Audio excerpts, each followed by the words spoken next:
Mic of பண்ண சொல்லுங்க. உள்ள போய் சொல்லுங்க. இங்க இருந்து சொன்னா எப்படி தெரியும்? வர ஆள் உள்ள போய் சொல்லுங்க. உள்ள போய் மைக் ஆஃப் பண்ண சொல்லு.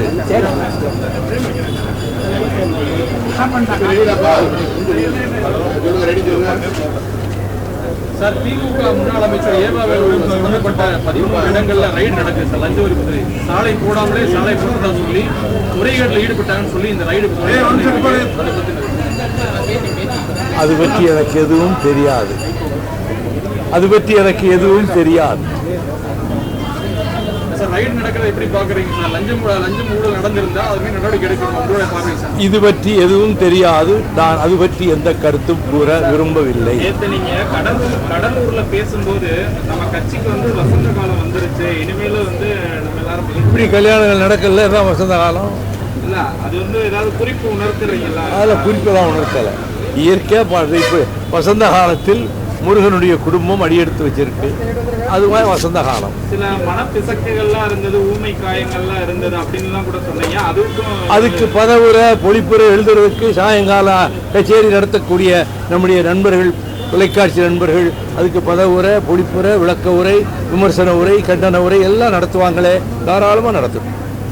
நாடாளுமன்ற அந்த உரை புத்தகம் யார் யாருக்கு சார் அனுப்பிடுத்துறீங்க? முன்னாள் முதலமைச்சர் மு.க. ஸ்டாலின் அவர் அணிந்து கொடுத்திருக்கிறாரு. முன்னாள் முதல்வர் ஆர்வீர் சகோதரர் தளபதி மு.க. ஸ்டாலின் அணிந்துரை தந்திருக்கிறார், வாழ்த்துறை தந்திருக்கிறார். 22 பேர் தலைவர்கள் அணிந்துரை தந்திருக்கிறார்கள். 22 பேர் கலந்துக்குவாங்க. இந்நாள் முதல்வரும் முன்னாள் முதல்வரும் கலந்துக்குவாங்களா? எதிர்பார்க்கிறேன். அது அவங்க முடிவு. சட்டமன்றத்தில் நடைபெற்ற அந்த விவாதம், முதல்வரோட பேச்சு, கன்னி பேச்சு பேசியிருக்காரு. மூத்த அரசியல் தலைவரா எப்படி பாக்குறீங்க? உங்களுடைய பார்வையில எப்படி இருந்தது சார்?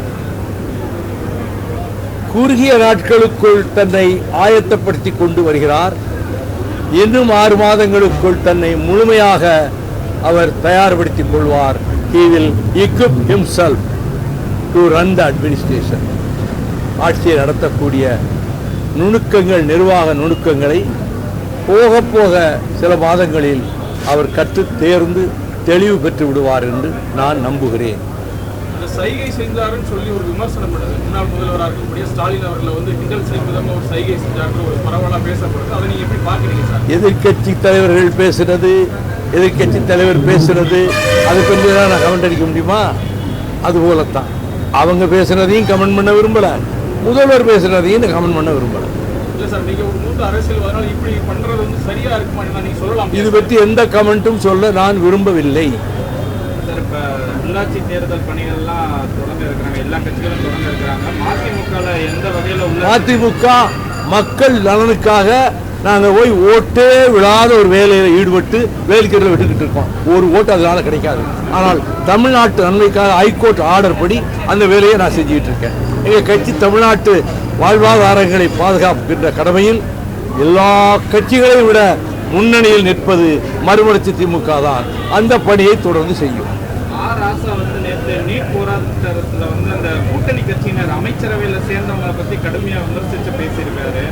அப்படிதான் பேசணுமா சார்? தொடர்ச்சியா அப்படிதான் பேச. ஒவ்வொருத்தருக்கும் ஒரு பாணி இருக்கு தம்பி, ஒவ்வொருத்தருக்கும் ஒரு பாணி இருக்கு. இது ராசாவின் பாணி, அவ்வளவுதான். 2 நாள்ல ஒரு முடிவு அது 27ஆம் தேதி பொதுக்குழு கூடுகிறது. அந்த பொதுக்குழுவில் கருத்துக்கள் பரிமாறப்பட்டு பொதுக்குழு தீர்மானங்களை வடித்தெடுக்கும். முதல் வேலையாக உங்களுக்கு, பத்திரிகையாளர்களுக்கு, தொலைக்காட்சி ஊடகங்களுக்கு உடனடியாக நாங்கள் அனுப்பி வைத்து விடுவோம். 3:30 மணிக்கு பொதுக்குழு அன்று நான் செய்தியாளர்களையும் தொலைக்காட்சி ஊடக நண்பர்களையும் சந்திக்க இருக்கிறேன். என்னுடைய பயணங்கள் தொடர்ந்து கொண்டே இருக்கின்றன. பல வருஷங்களா அது தொடர்ந்து கொண்டே இருக்கும். அப்படி ஒரு பயணம்தான் கோபிநாதன் நிறைவு விழாவாக நடத்தினாரே, அது போதைப் பொருளிலிருந்து இளம் தலைமுறையை விடுவிக்கின்ற நோக்கத்துக்காக நடத்தப்பட்ட நடைப்பயணம்.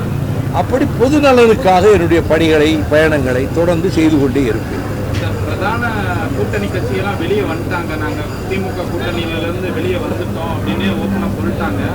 மதிமுக உள்ளிட்ட முக்கிய கட்சிகள் மட்டும் திமுக கூட்டணியில் இன்னும் தொடர்ந்து வெளியிட்டு விலகிட்டோன்னு சொல்றவங்க, மந்திரி சபையில் சேர்ந்துட்டோன்னு சொல்றவங்க, ஆனால் திமுக கூட்டணியிலே இருக்கிறோம்னு சொல்றவங்க எனக்கு ஒன்றும் புரியவே மாட்டேங்குது. எனக்கு ஒன்றும் புரியலை. மந்திரி சபையிலும் இடம்பெறுவோம், இன்னொரு கட்சியின் கூட்டணியிலும் நீடிப்போம். இந்த நிலைப்பாடு அபூர்வமாக தான் எடுக்க முடியும். அதை பற்றி நான் கமெண்ட் பண்ண விரும்புகிறேன். தமிழ்நாடு முழுவதும் விவசாயிகள் பயிர் காப்புகள் தடுப்பூசி செய்து போராட்டம் பண்றாங்களே. விவசாயிகள் போராடுவது அவர்கள் உரிமை, நியாயமான கோரிக்கைகளுக்காக போராடுகிறார்கள். இதை அரசு பரிசீலித்து ஆவணம் செய்ய வேண்டியது அரசின் கடமை, முதல்வரின் கடமை. சர்க்கரை 26 கோடி மட்டும் திறக்காம கிடக்கு, விவசாயிகள் பாதிக்கப்பட்டு அதை எப்படி இந்த மாதிரி திறக்காம இருக்கிறது, நடக்காம இருக்கிறத பத்தி எல்லாம் பேச ஆரம்பிச்சா அது நீண்டு கொண்டே செல்லும். அதுக்குள்ள நான் போக விரும்பல.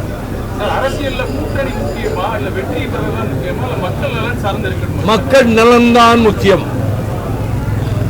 கம்யூனிஸ்ட் கட்சிகள் வந்து தொடர்ச்சியாக டிவிகே கவர்மெண்ட்ல போயிட்டாங்க.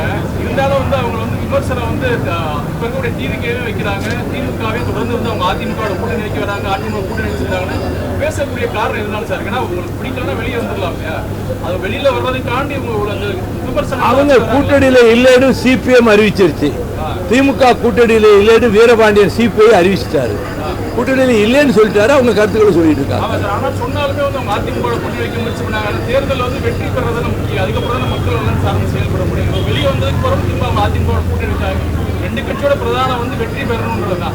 ஆதரவு கொடுத்துருக்காங்கல்ல அரசுக்கு. ரெண்டு கம்யூனிஸ்டுகளும் இந்த அரசுக்கு, தாவேக அரசுக்கு ஆதரவு கொடுத்துருக்காங்கல்ல. அது வெளிப்படையத்தான் கொடுத்துருக்காங்க.